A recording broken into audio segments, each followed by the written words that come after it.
Hi, hello, welcome or welcome back to my channel. My name is Jess and I'm here for a quick TBR or to be read, but it's specifically for Nonfiction November that is hosted by Olive from a Book. Olive, this is the last year that she's doing it, and that just feels so sad. And I'm like, I have to participate in this last one. Now, if you go watch her video, there's always words to help you kind of create your TBR around. So it leaves it, they're just words, so it leaves it pretty open and you can interpret those words however you would like to choose your books. I didn't go by those, I picked some off of my shelf, so they're all ones I already own that I've wanted to read and that were voted on for book community reads. So people have been reading them and discussing them in the Discord, but I haven't done any live discussions about them. So some of those are that, and then other ones, I'll just explain it to you. But I have 7 here. I know I'm probably not, well, I know I'm not gonna get to 7, but I like to have options. And we have some varying topics here, so I will go over those with you very quickly. And if you have read any of these, I would love to know your thoughts, or if you are participating in Nonfiction November, please tell me what you're reading so maybe I could put it on my list. So the first one is because I literally just watched a trailer for, I don't know if it's a TV show or a movie that Andrew just sent me, and it is about Northern Ireland and the IRA. And so Say Nothing, which I've had on my shelf for a while, it's by Patrick Radden Keefe, who wrote Empire of Pain, which is one of the best nonfiction books I've ever read, but infuriating. So this, Say Nothing, a true story of murder and memory in Northern Ireland. And I must say, this is a hefty, like a pretty dense paperback. My Lord, oh my God, the print. Okay, there's a lot of notes. Okay, wait, the print isn't as small. I was looking in the notes and I was like, oh my God, it's eensy teensy. So it's rated 400 pages, but I have always heard about Northern Ireland and the IRA, but like very surface level. I don't know much about it.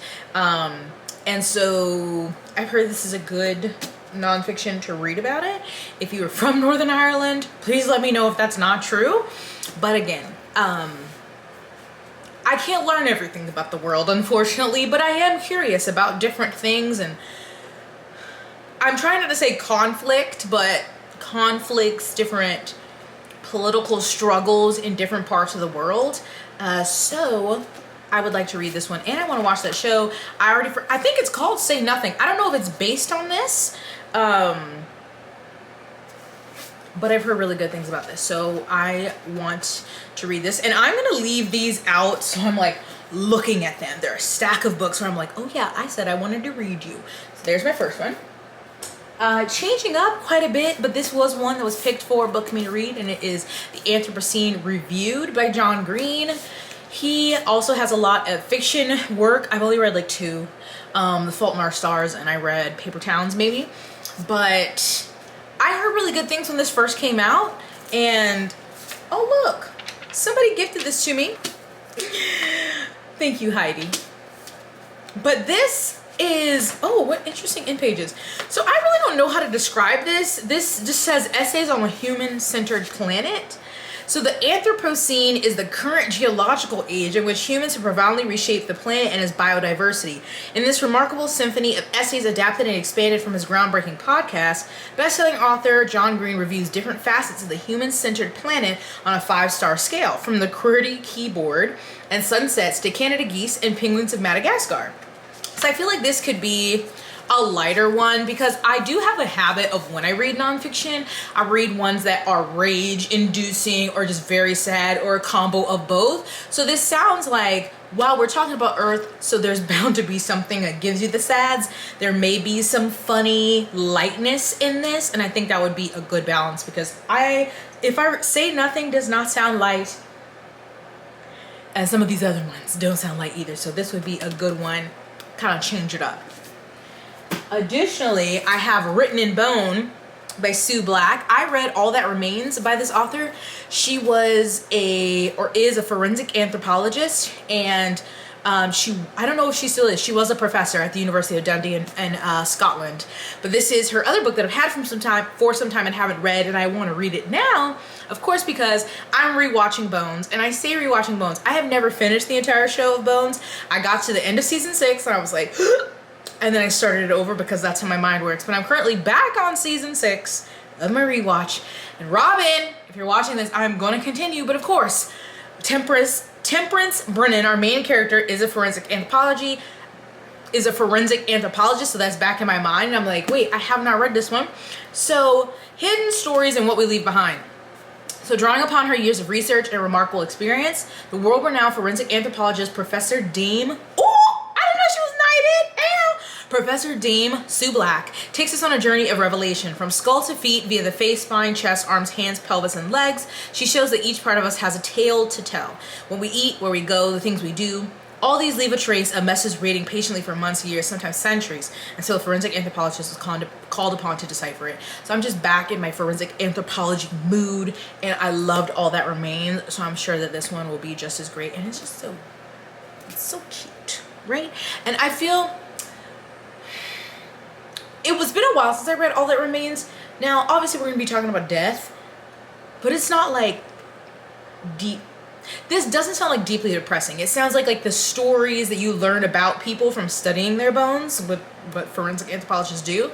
And that can be fascinating.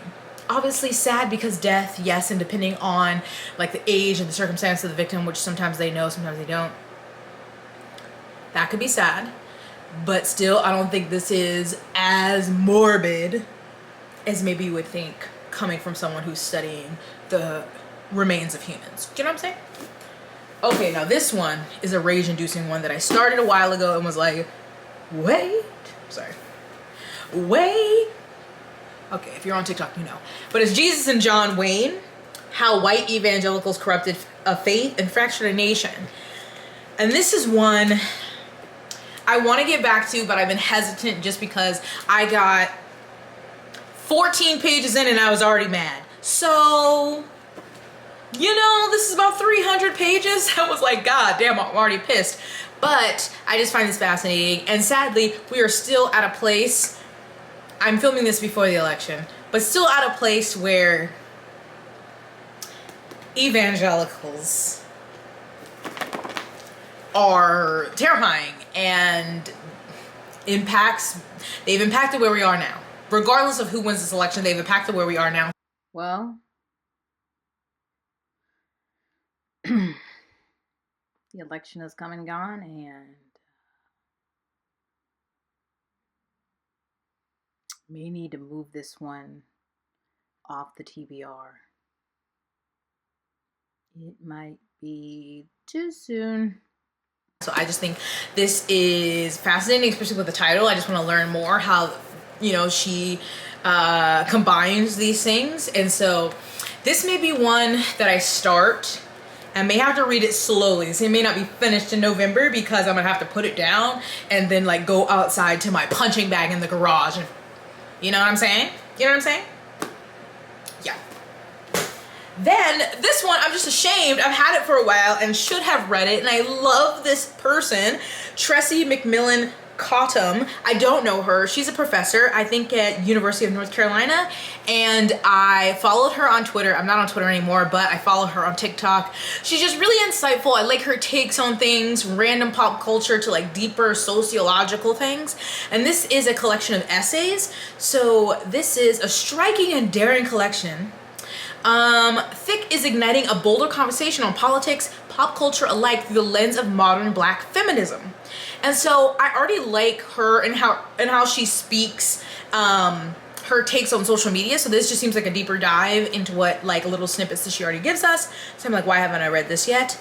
I don't know. So I would really like to pick this up and read an essay, put it down, come back to it. You know what I'm saying? And then two more. This one, I'm ashamed, but I did start this a while ago. Can't remember when. I did start this a while ago. I did put this down, so at the time that I was reading it, there was not an audiobook, which made this slower for me to read. I usually always read nonfiction with the physical and listening to the audio. Unless it's a memoir, then I just listen to the audio. But I usually like to listen to the audio and notate my copy. So I was doing that, taking a lot of notes. But I got 68 pages in and I put it down one day. I think I was reading this when I was really deep in my I was watching a lot of things on TikTok and on Instagram and seeing a lot of graphic images and like really deep, and I had to take a step back from that because it was really, really dragging me down to a dark place, which sounds selfish because I still was watching it through my screen, but I really did have to like take a step back, and not like I've been like, let's ignore what's going on. I just couldn't consume as much devastation as I was anyway. This is Palestine: A Socialist Introduction. I bought this, I think, at an indie bookstore when I was in Denver, maybe? Yes, I think it was this one. What's it called? I don't remember. Matter bookstore. Yeah, so that's really it. So it's been a while since I read this, so I don't know if there is an audiobook now, but it is definitely something I want to put back on my nightstand to read a little bit here and there. I don't think it's something I can power through, especially without the audio, but I would like to finish this, and I have other books about Palestine. Do I have them there? I definitely have more on my Kindle, but I took a longer break than I should have, and I would like to get back. And just because I have learned a lot just on social media alone, but I would like to learn more, obviously. And my last one is another book community read, and one that I found last year. I was so excited that I found this in an indie bookstore. But yeah, just been excited to get into this one. It's called Refusing Compulsory Sexuality, A Black Asexual Lens on Our Sex-Obsessed Culture by Sharonda J. Brown. I forgot who recommended this to me first, so if you're watching, thank you. But this just sounds so interesting. I think someone brought this up when we read Ace for book community read. So this says everything you know about sex and asexuality is probably wrong.